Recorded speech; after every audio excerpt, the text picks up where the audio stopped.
દાખલાઓ જોયા તેવા હવે આપણે આગળ દાખલાઓ જોવાના છે. તો ફ્રેન્ડ્સ, દાખલા નંબર 1 આ દાખલો આપણે અગાઉ હમણાં થોડી વાર પહેલા જોયો તેના જેવો જ છે, ખાલી આપણને રકમ બદલી રાખેલી છે. તો ફ્રેન્ડ્સ, આ દાખલો તો તમને બધાને હવે જરૂર આવડશે ને? Yes, very good. તો ચલો આપણે જોઈએ પહેલું. તો શું કીધું છે કે એક લંબચોરસ આકારના ખેતરની લંબાઈ આપણને આપી છે. કેટલી છે? 55 મીટર અને પહોળાઈ 45 મીટર. તો શું કીધું છે? આ એક લંબચોરસ છે, લંબચોરસ ખેતર છે, એની આપણને લંબાઈ આપણને આપી છે. કેટલી છે? તો કે 55 અને પહોળાઈ આપણને આપી છે. કેટલી છે? તો કે 45. હવે શું કીધું છે? તો કે આ ખેતરની બહારની ફરતો 2.5 મીટરનો રસ્તો છે. કેટલો રસ્તો છે? કીધો છે 2.5 મીટરનો. તો આ શું થઈ ગયો આપણો? આ 2.5 મીટરનો રસ્તો.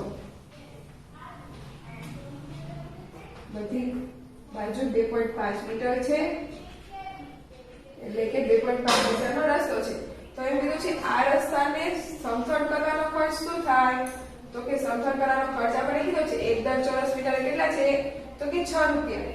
તો આપણે આખા જો આ રસ્તો છે એને આપણે સમતળ કરવો હોય તો કેટલો ખર્ચ થાય એ આપણે શોધવાનું છે. તો ચાલો સૌથી પહેલા આપણે અંદરના લંબચોરસનું ક્ષેત્રફળ આપ્યું છે. તો હવે તેની આપણને લંબાઈ આપી છે. તો અંદરની લંબાઈ આપણને આપી છે. કેટલી છે? તો કે 55 અને પહોળાઈ પણ આપી છે. પહોળાઈ કેટલી છે? તો કે 45. હવે બહાર, તો બહારની લંબાઈ તો એ આપણે શોધવી પડશે. તો હવે 5.55 છે, 55 વત્તા શું થાય? તો કે 2.5 આ અને 2.5 આ સામેની સાઈડ, એટલે કે 2.5 કેટલા થાય? યસ, 5. એટલે 5 ને 55 ને 5 60.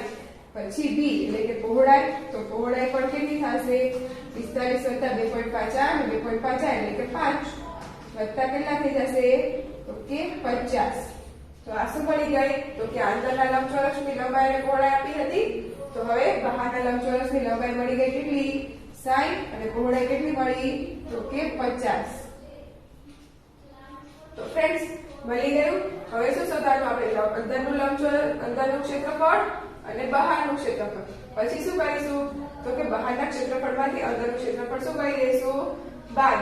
એટલે આપણને આ જે વચ્ચેનો રસ્તો છે એનો ભાગ મળી જાય ને. અને પછી શું કરવાનું? તો કે આપણને 1 મીટરનો ખર્ચ કીધો છે. કેટલા? 6 રૂપિયા. તો આ જેટલું માપ મળશે એનો ખર્ચ કેટલો થશે? એટલે આપણને રૂપિયા મળી જશે. તો હવે સૌથી પહેલા શું કરીશું? તો કે અંદરનું ક્ષેત્રફળ કેટલું થશે? તો કે આપણું સૂત્ર શું હતું? યસ, લંબાઈ ગુણ્યા પહોળાઈ. લંબાઈ શું આપી છે? 55 ગુણ્યા પહોળાઈ તો 45. હવે શું કરવાનું? આ બંનેનો ગુણાકાર. તો જો આપણે ગુણાકાર કરીને જોઈ લઈએ. 55 ગુણ્યા 45, બે રકમની શૂન્ય, 5 ચોક 20, 5 ચોક 20 ને 2 22, 5 પચો 25, 5 પચો 25, 26 ને 27. એટલે કે 5 7 4 2 કેટલા આવ્યો? 2475. એટલું આવે છે ને ફ્રેન્ડ્સ? આવ્યો તમારે બધાને? Yes, metre square. આ શું મળી ગયું આપણને? તો કે અંદરનું ક્ષેત્રફળ મળી ગયું ને. હવે શું કરવાનું આપણે? Yes, very good. બધાને આવડી ગયું. હવે શું કરવાનું? તો યસ, બહારનું ક્ષેત્રફળ. હવે બહારનું ક્ષેત્રફળ શું થશે આપણે? તો કે લંબાઈ ગુણ્યા પહોળાઈ. હવે લંબાઈ આપણી શું આપી છે? તો કે 60 અને વત્તા પહોળાઈ તો 50. હવે આ બંનેનો શું કરવાનું આપણે? ગુણાકાર. 6 પંચા ને 30 એટલે કે 3000. આ શું મળી ગયું આપણે? તો કે બહારનું ક્ષેત્રફળ. તો અંદરના લંબચોરસનું ક્ષેત્રફળ મળી ગયું, બહારના લંબચોરસનું ક્ષેત્રફળ મળી ગયું. તો હવે શું કરવાનું? તો કે બહારના લંબચોરસમાંથી અંદરનું લંબચોરસ શું કરવાનું? બાદ કરવાનું. એટલે કે તો આપણે શું મળી જશે? તો કે રસ્તાનું ક્ષેત્રફળ. કેટલું થશે તો કે બહારનું કેટલું છે બહારનું ક્ષેત્રફળ તો કે 3000 માંથી શું કરીશું તો કે અંદરનું ક્ષેત્રફળ 2475 શું કરીશું બાદ કરીશું તો હવે બાદબાકી કરીએ એટલે કેટલા આવશે તો ચાલો જોઈ લઈએ 3000 માંથી કેટલા બાદ કરવાના છે 2475 2475 બાદ કરવાના છે ને તો ચાલો કરીએ અહીંયા કોઈ ભાગ ના આવે એટલે 10 10 આવે અહીંયા 9 થઈ જાય અહીંયા 9 થઈ જાય અહીંયા શું થઈ જાય 2 10 માંથી 5 જાય 5 પછી 9 માંથી 7 9 માંથી 7 જાય 2 9 માંથી 4 જાય 5 2 માંથી 2 જાય 0 કેટલા આવ્યા 525 મીટર સ્ક્વેર આ મળી ગયું કેટલું મળ્યું 525 મીટર સ્ક્વેર એટલે કે આ રસ્તો છે 2.5 સેમીનો એનું શું મળ્યું 2.5 મીટરનો જે રસ્તો છે એનું ક્ષેત્રફળ શું મળ્યું તો કે 525 મીટર સ્ક્વેર તો હવે શું કરવાનું તો આપણને કીધું છે કે 1 ચોરસ મીટર સમથળ કરવાનો ખર્ચ કેટલો કીધો છે તો કે 6 રૂપિયા તો 6 રૂપિયા કીધા છે તો 525 મીટર સ્ક્વેર રસ્તો સમથળ કરવાનો કેટલા રૂપિયા થશે તો જુઓ આપણે કરીએ 1 મીટર સ્ક્વેર ના કેટલા કીધા છે તો કે 6 રૂપિયા તો કેટલા મીટર છે આપણી પાસે 525 મીટર સ્ક્વેર સમથળ કરવાના કેટલા રૂપિયા થશે તો કેટલા થશે 525 ગુણ્યા 6 6 પંચાને 30 6 દુ 12 13 14 ને 15 6 પંચાને 30 ને 1 31 કેટલા થશે 3150 કેટલા થયા 3150 આ શું મળી આપણા રૂપિયા તો કેટલો ખર્ચ થશે 3150 રૂપિયાનો તો ફ્રેન્ડ્સ આપણે શું કર્યું તો અગાઉ જોયું તે મુજબ પહેલા અંદરનું ક્ષેત્રફળ શોધ્યું પછી બહારનું શોધ્યું એમાંથી આમાંથી આ બાદ કરી દીધું એટલે આપણને મળી ગયું અને 1 મીટર ખર્ચ કર્યું તો 1 મીટર રસ્તો તૈયાર કરવા ખર્ચ કેટલો થાય છે તો કે 6 રૂપિયા તો 525 મીટર સ્ક્વેર મળ્યો તે રસ્તો તૈયાર કરતા કેટલો ખર્ચ થાય એટલે કે 525 ગુણ્યા 6 એટલે કે 3150 રૂપિયા તો આપણે શું લખવાનું તો કે આ 2.5 મીટર છે તેનો રસ્તો તૈયાર કરવા માટે ખર્ચ કેટલો થશે તો કે 3150 ખર્ચ થશે તો ફ્રેન્ડ્સ સમજાઈ ગયું ને બધાને હવે આવો દાખલા આવે તો બધાને આવડશે ને યસ વેરી ગુડ હવે જોઈએ આપણે દાખલા નંબર બીજો તો તેમાં શું કીધું છે કે એક વર્તુળાકાર બગીચાની ત્રિજ્યા 21 મીટર છે હવે આપણને કીધું છે તો ચાલો આપણે સાથે સાથે આકૃતિ દોરીને દાખલો સમજતા જઈએ ઓકે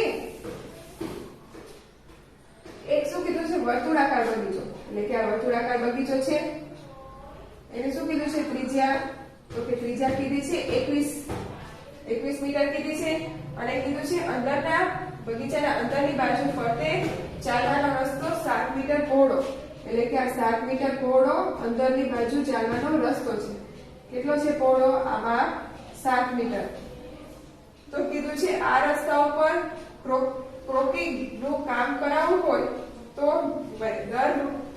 દર મીટર સ્ક્વેર ના 25 રૂપિયા લેખે થાય છે તો 25 રૂપિયા લેખે 1 મીટર થાય છે તો આપણે આ ફરતું જેટલું માં છે એનું કરવું હોય તો કેટલો ખર્ચ થાય એ આપણે શોધવાનું છે તો આપણે શું કરીશું પહેલા તો કે આ બહારનું ક્ષેત્રફળ છે એ શોધીશું તેના પરથી અંદરનું તો જુઓ હવે આપણે બહારનું ક્ષેત્રફળ તો આપણને આપી દીધું છે કે બહારનું વર્તુળનું ક્ષેત્રફળ શું છે તો તેની આર આપણને આપ્યો છે તો કે બહારનો ની ત્રિજ્યા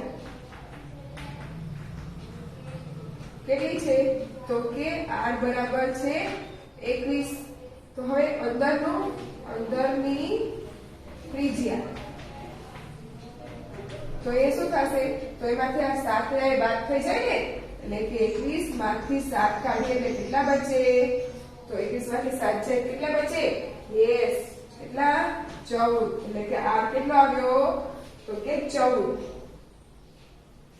તો હવે 14 મળ્યા તો હવે શું કરીશું આપણે તો પહેલા આપણે બહારનું ક્ષેત્રફળ શોધીશું પછી અંદરના વર્તુળનું ક્ષેત્રફળ શોધીશું પછી આપણે અગાઉ કર્યું એમ બહારના ક્ષેત્રફળમાંથી અંદરનું ક્ષેત્રફળ બાદ કરીશું એટલે આપણને આ જે વચ્ચેનો ભાગ રસ્તાનો છે એનું માપ મળી જાય. તો ચાલો સૌથી પહેલા બહારનું ક્ષેત્રફળ શું આવશે સૂત્ર આપણું? યસ, પાઈ આર નો સ્ક્વેર. પાઈ ની કિંમત શું આવશે આપણે? યસ, 22/7 ગુણ્યા આર શું મળશે આપણને આમાં? તો કે 21. બહારનું ક્ષેત્રફળ લીધું છે ને એટલે બહારની ત્રિજ્યા લેવાની એટલે કે 21 ગુણ્યા 21.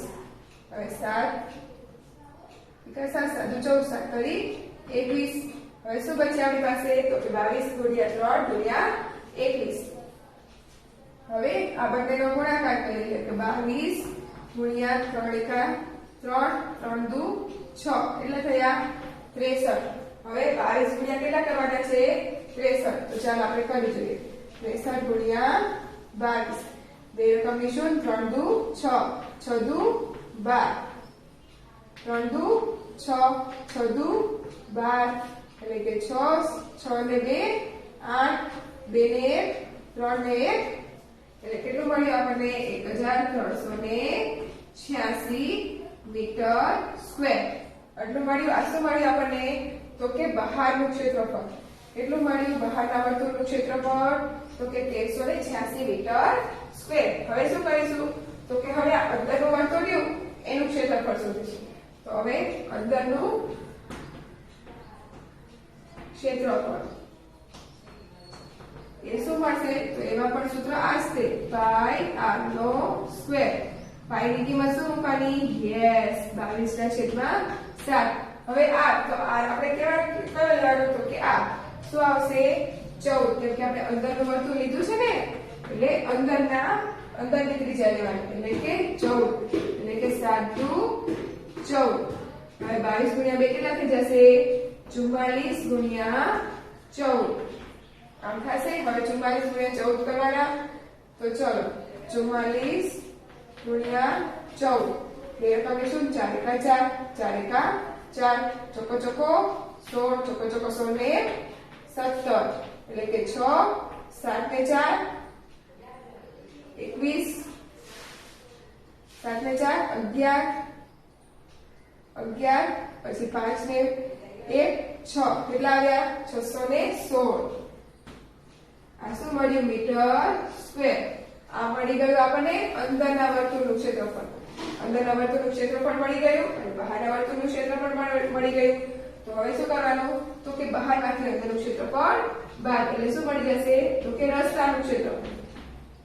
રસ્તાનું ક્ષેત્રફળ બરાબર શું મળશે? તો કે 1386 માઈનસ 616. હવે 1383 માંથી 616 બાદ કરીએ એટલે કેટલા મળે? તો કે 6 માં 6 જાય 0, 8 માંથી 1 જાય તો કે 7, પછી 3 માંથી 6 ન જાય એટલે કે 13 માંથી 6 જશે એટલે કેટલા બચશે? 7 અને 0 એટલા 1 એટલે કે 770 મીટર સ્ક્વેર. કેટલું મળ્યું? 770. તો હવે આપણને કીધું છે કે જો 1 મીટર સ્ક્વેર કરવાનો નો ખર્ચો કેટલો કીધો છે? તો કે 25 રૂપિયા. તો 770 મીટર સ્ક્વેર હોય તો તેનો ખર્ચો કેટલો થશે? તો આપણે લખવાનું કે 1 મીટર સ્ક્વેર રસ્તો શું કરવાનો છે? કોકિંગ કરવાનો ખર્ચ કેટલો કીધો છે? તો કે 25 રૂપિયા. તો કેટલો છે આપણો? 770 એટલે કે 770 મીટર સ્ક્વેર ખર્ચ કરવાનો ખર્ચ કામ કરવાનો ખર્ચ કેટલો થશે? એટલે શું થશે? તો કે 770 ગુણ્યા 25. આ બંનેને શું કરવાનું છે આપણે? ગુણાકાર. તો ચાલો આપણે ગુણાકાર કરી જોઈએ એટલે કે 770 ગુણ્યા 25 એટલે કે બે રકમની શું? 2 0 7 દુ 14 7 દુ 14 ને 15. હવે 5 નો 0 7 પંચું 35 7 પંચું 35 36 37 ને 38 એટલે કે 0 5 8 ને 4 12 પછી 6 ને 3 9 ને 1 કેટલો આવ્યો? 19250. તો જો એટલો આવી ગયો તો 19250. આ શું મળી આપણા? રૂપિયા એટલે કે ખર્ચ. કેટલો કરવો પડશે? 19,250 રૂપિયાનો ખર્ચ કરવો પડશે, જેથી આપણે આ જે રસ્તો રહ્યો એ કોકિંગનો થઈ જાય. તો આપણે જો જવાબ મળી ગયો. શું મળ્યો? તો કે આ રસ્તા ઉપર કોકિંગનું કામ કરવાનો ખર્ચ કેટલો થશે? 19,250. તો ફ્રેન્ડ્સ, સમજાઈ ગયો ને દાખલો? આ દાખલો તો આપણે અગાઉ 2-3 જોઈ ગયા, તો હવે તો બધાને સમજાઈ ગયા હશે. સમજાઈ ગયા ને? Very good. તો ફ્રેન્ડ્સ, હવે આ ચેપ્ટર અહીંયા પૂર્ણ થાય છે, પરંતુ શું કરવાનું તમારા ચેપ્ટરનું? યસ, શું કરવાના છે? સૂત્રો પાકા કરવાના છે. અને આ ચેપ્ટરનું શું કરવાનું? રિવિઝન. ઓકે ફ્રેન્ડ્સ, કે જેથી આ ચેપ્ટર તમે ભૂલી ન જાઓ. તો કરશો ને બધા રિવિઝન? Very good. ચલો હવે આપણે આગળનું ચેપ્ટર જોઈશું. ઓકે.